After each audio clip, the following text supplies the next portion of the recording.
যোৱাকালি ভাবিলোঁ যে চেৱা দিয়া ভাত খাম আৰু সেইটো কাৰণে চাউল 3 কাপ তিয়াই থলোঁ আৰু ৰাতিপুৱাই এয়া কলপাত কাটি আনি ফুটা খৰাহী এটাত কলপাতবোৰ এনেকৈ ঢাকি লৈ পেলাই যোনবিলাক চাউল তিয়াই থৈছিলোঁ সেইবিলাক টুকি থলোঁ মই অকণমান দেৰি আধা ঘণ্টামান। তাৰপৰা সেই চাউলখিনি মই কলপাত মানে এই খৰাহীটোত এনেকৈ মানে দি দিছোঁ। মানে আজি মই ফাৰ্ষ্ট টাইম বনাম সেইটো কাৰণে গম নাপাওঁ মানে কেনেকুৱা হয় সেইটো ভাবিয়ে বনাই আছোঁ।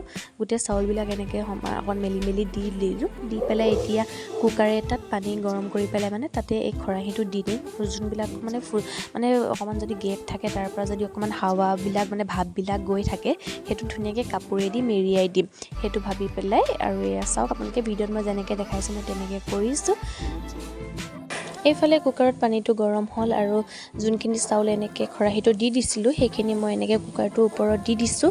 প্ৰথমতে পূৰা হাই ফ্লেমত দি লৈছোঁ পানীটো অকণমান গৰম মানে ভাপটো অহালৈকে উতলালৈকে। তাৰপাছত মই মিডিয়াম ফ্লেম কৰি দিম।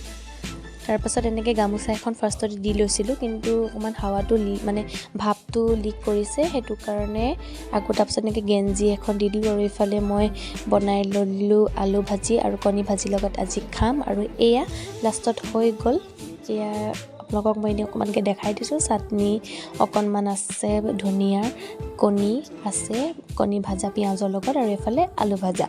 আৰু চাওক খাবলৈ বহুত মজা লাগিছিলে আৰু সেইটো কাৰণে মই আপোনালোকৰ লগত শ্বেয়াৰ কৰিলোঁ যিহেতু আজি ফাৰ্ষ্ট টাইম বনাইছোঁ সেইটো কাৰণে। তেতিয়াহ'লে আজিলৈ বাই বাই।